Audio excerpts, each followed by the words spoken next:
Hello good morning හැමෝටම.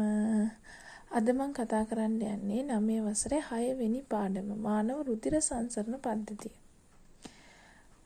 එතකොට මානව රුධිර සංසරණ පද්ධතිය ද්‍රව්‍ය පරිවහනය කිරීම සඳහා ගොඩක්ම වැදගත් වෙනවා. මිනිසාගේ විතරක් නෙමෙයි අනිත් බොහෝ සතුන්ගේ රුධිර සංසරණ පද්ධතියක් පිහිටලා තියෙනවා. එතකොට රුධිරය ශරීරය තුළ ගමන් කිරීම සඳහා ඒක පොම්ප කරන්න ව්‍යුහයක් අවශ්‍ය වෙනවා. ඒ ව්‍යුහය තමයි අපි හෘදය විදිහට හඳුනාගන්නේ. එතකොට මුලින්ම අපි බලමු කොහොමද හෘදයේ ක්‍රියාකාරීත්වය සිද්ධ වෙන්නේ කියලා. එතකොට අපිට පේන්න තියෙන පුතේ මිනිස් හෘදයේ ව්‍යුහය. මෙන්න මේක තමයි මිනිස් හෘදයේ ව්‍යුහය. ඒක මම ඔයාලට කටු සටහනක් විදියට ඇඳලා පැහැදිලි කරලා පෙන්නන්නම්. මිනිසාගේ හෘදය අපි මේ විදියට අඳිනවා.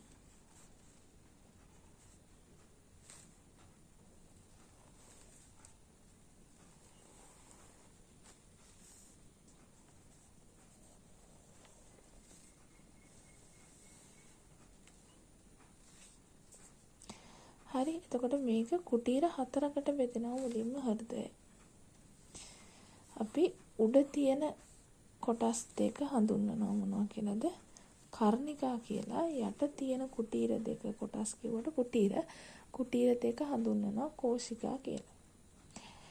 එතකොට වම් පැත්තේ පිහිටනවා නම් ඒක වම් කර්ණිකාව, වම් කෝෂිකාව, දකුණු පැත්තේ පිහිටන ඒවා දකුණු කර්ණිකාව සහ දකුණු කෝෂිකාව කියලා හඳුන්වනවා. මේක වම් කර්ණිකාව,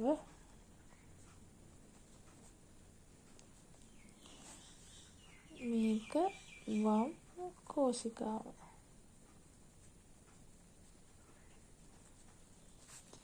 මේක දකුණු කෝෂිකාව,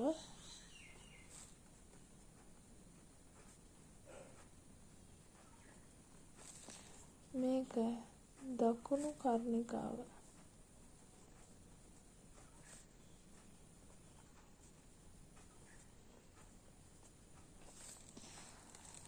හරි. එතකොට මේකේ තියෙනවා පුතේ මේ කර්ණික කෝෂික ආවාරය කියලා මැද්දෙන් වෙන් වෙන පේශියක්. මේකට අපි කියනවා කර්ණික කෝෂික ආවාරය කියලා. එතකොට දකුණු කෝෂිකාවේ බිත්තියට වඩා වම් කෝෂිකාවේ බිත්තිය මොකද වෙන්නේ? ඝනකමින් වැඩිව තමයි පිහිටන්නේ. එතකොට මුලින්ම හෘදයට වඩා ඉහළින් තියෙන අවයව වල රුධිරය අරගෙන එනවා. අපිරිසිදු රුධිරය අරගෙන එනවා දකුණු කර්ණිකාවට. එහෙම අරගෙන එන නාලය අපි හඳුන්වනවා උත්තර මහා ශිරාව කියලා. උත්තර මහා ශිරාව. එසේම හෘදයට පහළින් පිහිටන අවයව වල අපිරිසිදු රුධිරය අරගෙන එන වාහිනියක්. ඒකට අපි කියනවා අදර මහා ශිරාව කියනවා. අදර මහා ශිරාව.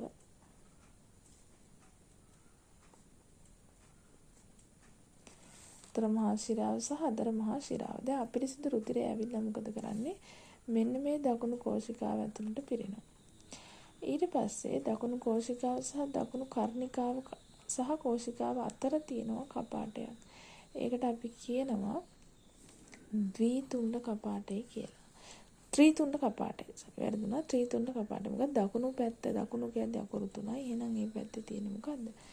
ත්‍රිතුණ්ඩ කපාටය. ත්‍රිතුණ්ඩ කපාටය.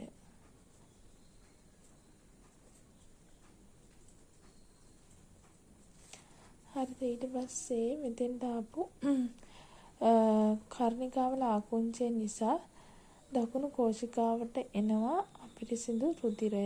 මේ රුධිරය පිරිසිදු කිරීම සඳහා පුප්පුසිය මහා ධමනියෙන් බෙදෙනවා වම් පෙනහල්ලට සහ දකුණු පෙනහල්ලට අපිරිසිදු රුධිරය අරගෙන යනවා. වම් පුප්පුසිය මහා ධමනිය, වම් පුප්පුසිය ධමනිය,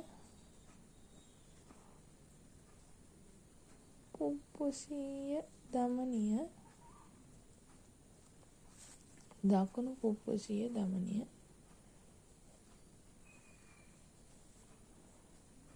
පුප්පුසීය ධමනිය. හරිද? ඊට පස්සේ මේ රුධිරය පෙනහල්ලෙන් පිරිසිදු කරගෙන ආපහු පිරිසිදු රුධිරය අරගෙන එනවා පුප්පුසීය ශිරා 4කින් අරගෙන ඇවිල්ලා පිරවෙනවා කොහෙද? වම් කර්ණිකාවට. මේ තියෙන පුප්පුසීය ශිරා. පුප්පුසීය කියන වචනේ තේරුම තමයි පෙනහළු කියලා කියන්නේ. පුප්පුසීය ශිරා.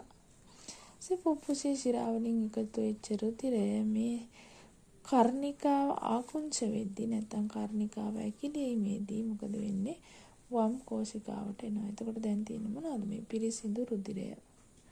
ඒ පිරිසිදු රුධිරය සංස්ථානික මහා ධමනිය ඔස්සේ ශරීරයේ සෑම තැනකටම බෙදා හරිනවා. පිරිසිදු රුධිරය ලෙස. මේක එතකොට මොකද? සංස්ථානික මහා ධමනිය. පුප්පුසීය ධමනිය සහ සංස්ථානික මහා ධමනිය ආරම්භ වන ස්ථානයේ තියෙනවා කපාට. අපි ඒවට කියනවා මොනවද? අඩ සඳ කපාට කියලා. හරිද? ඔන්න ඕක තමයි හෘදේ ව්‍යුහය. ওই විදිහට තමයි හෘදය තුල රුධිරය ගලා යාම සිද්ධ වෙන්නේ. හරි. thank you සම්බන්ධ වුණාට සුබ දවසක්.